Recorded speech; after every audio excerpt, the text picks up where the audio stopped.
O que significa quando ele fala redução de graus de liberdade? Sabe quando você pega uma pessoa iniciante e parece que a pessoa que vai fazer aquele movimento ela está travada? Pensa numa pessoa que nunca jogou futebol na vida e você dá uma bola para ela chutar. Não parece que o movimento sai todo bloqueado, as articulações estão enrijecidas, né? O movimento sai robotizado? É isso que ele quis dizer.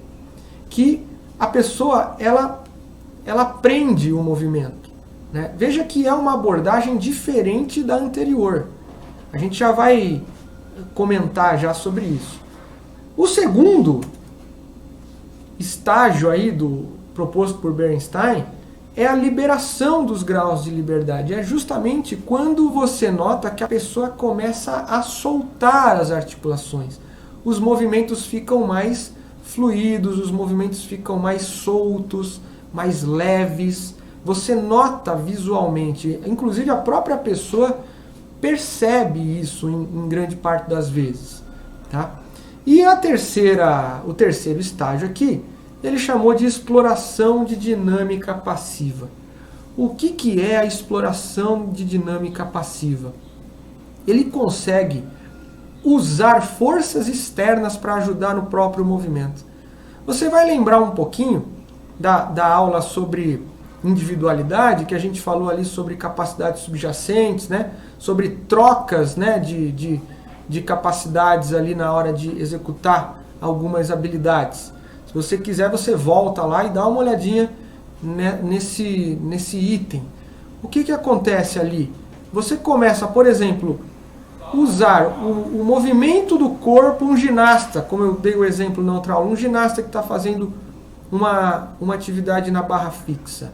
Ele consegue trocar um pouco de força por utilização de alavancas, né, usando o balanço do corpo para poder fazer o movimento.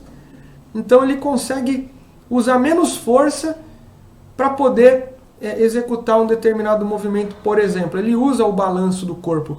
Um tenista que vai rebater uma bola, ele usa a velocidade da bola que o adversário dele mandou para o lado da quadra dele ali, e ele faz um movimento com tamanha habilidade que ele usa aquela velocidade que vem para devolver, tá? Ou seja, do mesmo jeito que vem, volta. A gente está vendo aí, ó, um modelo do Bernstein. Esse também é um modelo de 3 estágios. Veja, no primeiro estágio, ele mostra que é o estágio inicial. Ele diz que as pessoas estão numa condição de redução de grau de liberdade. O que são os graus de liberdade? São as possibilidades que as suas articulações têm de fazer determinados movimentos. Por exemplo, a articulação do joelho, ela consegue fazer um determinado movimento mais limitado em relação à articulação do ombro, por exemplo.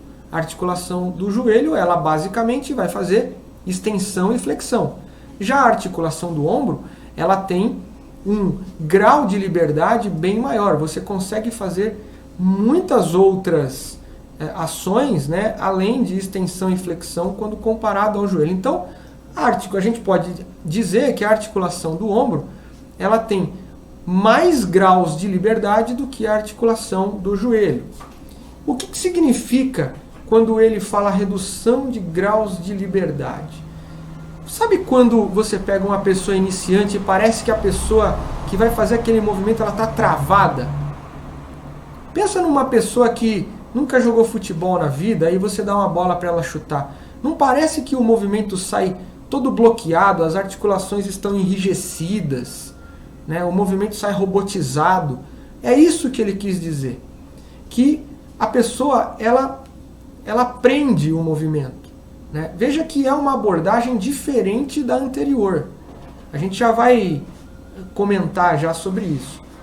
O segundo estágio aí proposto por Bernstein é a liberação dos graus de liberdade. É justamente quando você nota que a pessoa começa a soltar as articulações. Os movimentos ficam mais fluidos, os movimentos ficam mais soltos, mais leves. Você nota visualmente, inclusive a própria pessoa percebe isso em grande parte das vezes. Tá? E o terceiro estágio aqui, ele chamou de exploração de dinâmica passiva. O que é a exploração de dinâmica passiva? Ele consegue usar forças externas para ajudar no próprio movimento. Você vai lembrar um pouquinho da aula sobre individualidade, que a gente falou ali sobre capacidades subjacentes, né? Sobre trocas, né? de capacidades ali na hora de executar algumas habilidades. Se você quiser, você volta lá e dá uma olhadinha nesse item. O que acontece ali? Você começa, por exemplo, usar o movimento do corpo, um ginasta, como eu dei o exemplo na outra aula, um ginasta que está fazendo uma atividade na barra fixa. Ele consegue trocar um pouco de força por utilização de alavancas, né, usando o balanço do corpo para poder fazer o movimento. Então ele consegue usar menos força para poder executar um determinado movimento. Por exemplo, ele usa o balanço do corpo. Um tenista que vai rebater uma bola, ele usa a velocidade da bola que o adversário dele mandou para o lado da quadra dele ali, e ele faz um movimento com tamanha habilidade que ele usa aquela velocidade que vem para devolver. Tá? Ou seja, do mesmo jeito que vem, volta.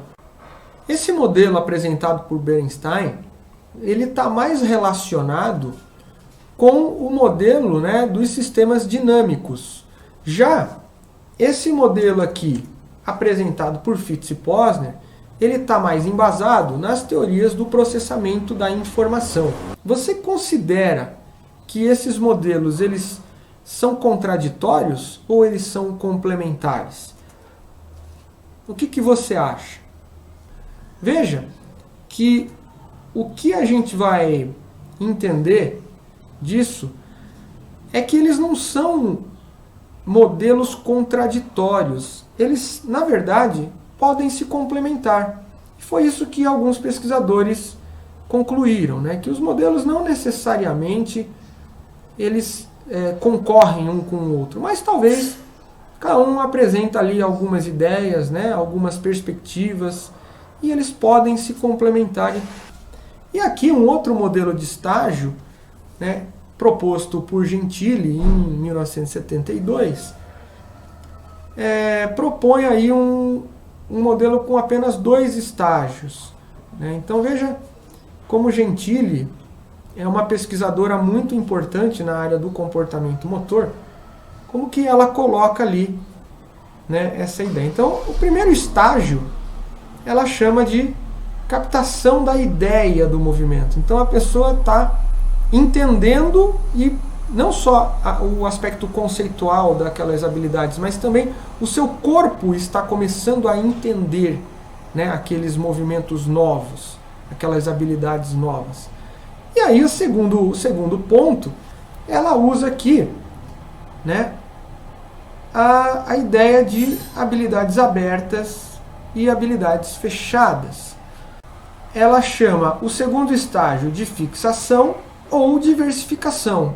Então veja, se ela está trabalhando com habilidades fechadas, depois da captação da ideia do movimento, você vai para um processo de fixação. Se você está trabalhando com habilidades abertas, depois do processo de captação da ideia do movimento, você vai para a fase da diversificação, certo? Aí você tem que entender, né, como que funciona a ideia de habilidades abertas e habilidades fechadas. Você precisa ter bem esse conceito em mente, entender essa perspectiva na divisão, na classificação de habilidades motoras.